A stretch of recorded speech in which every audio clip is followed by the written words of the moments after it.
WhatsApp guys, welcome back to our channel Bangal Indrani. তো দেখে নাও, আজকের ব্লগ সকাল থেকে শুরুই করিনি, কারণ আজকে আমি বাড়ি ফিরেছি 11টার সময়। 11টার সময় তো যেহেতু আজকে শ্রাবণ মাসের প্রথম সোমবার, তো পুজো করতে করতে আমার টাইম মোটামুটি শেষ হয়ে গেছিল। তারপরে ঘুমিয়ে পড়েছিলাম, সারাদিন কিছু খাইনি। 4টের সময়, 4:30 সময় করে উঠে ফল এইসব খেলাম, খাওয়া দাওয়া করে এখনো পর্যন্ত ফল খেয়েই আছি যেহেতু। তো গলা থেকে সেরকম লাউড কোনো আওয়াজ আমার বেরাচ্ছে না। কালকে সকাল থেকে রাত্রির পর্যন্ত পুরো টাইমটাই ফল, মিষ্টি আর দই এগুলো খেয়েই কাটিয়েছি। যদিও আমি মিষ্টি ফল সেইভাবে খাই না, তাই আমি দেখো এই কটা ফল আর এইটুখানি মিষ্টি আর দইটা খাইনি, কারণ মিষ্টি বেশি খেলে গা গোলায়। আমার দাদার বার্থডে, তাই গিয়েছিলাম কেক কিনতে। কেক কিনে চলে এসেছি, এবার বাইরের দিকে একটু ঘুরে ঘুরে করে আসি। তো চলো এবার একটু বাইরের দিকে যাই, বাইরের দিকে গিয়ে দেখাই তোমাদেরকে। আজকে আমাদের এখানে পাড়ার এখানে যে শিব মন্দির আছে, সেখানে তোমার খিচুড়ি দেওয়া হয়। খিচুড়ি ওটা তোমরা রিমাদিরা দেয়, তো আমরা দিই না। তো রিমাদিরা দেয়, ওখানে বাটি সিস্টেম হয়ে সবাইকে দেওয়া হয়। তো আমি ওখানে গিয়ে তোমাদেরকে দেখাচ্ছি ওখানে রান্না হচ্ছে। চলো যাচ্ছি, আমি খাবো না, বাট আমি দেখতে যাবো।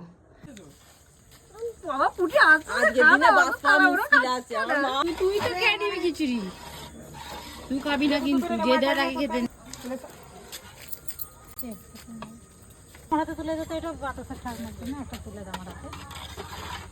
হবে আমাদের বার্থডে সেলিব্রেশন, শুভ জন্মদিন। গেস্ট চলে এসছে, এই একটা গেস্ট, এই একটা গেস্ট।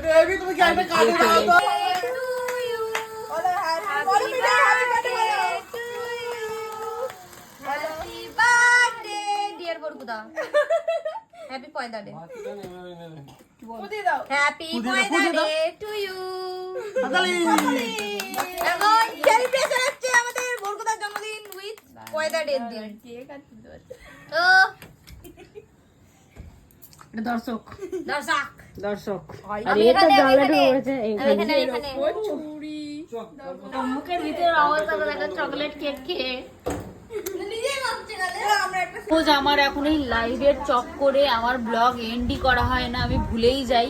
তো কালকেও আমি লাইভ করতে বসে পড়েছিলাম, যেহেতু কালকেও আমার ব্লগ এন্ড করা হয়নি। তো তাই আমি আজকে এখন তো নিশ্চয় গুড নাইট বলবো না। তো দেখো মিঠাই কথা উঠেছে, ড্রেসিং টেবিলে ঢুকে পড়বে যদিও। তো এখন তার গুড নাইট বলবো না, তাই এখানেই ব্লগটা এন্ড করে দিই। আবার পরে অন্য কোনো ব্লগের সাথে দেখা হবে। Like, comment, share and subscribe করতে কেউ ভুলো না। যাদের আমাকে সাবস্ক্রাইব করা আছে ঠিক আছে, বাট যাদের করা নেই তারা প্লিজ সাবস্ক্রাইব করে দিও। আজকের ব্লগ এখানে এন্ড করছি, বাই বাই।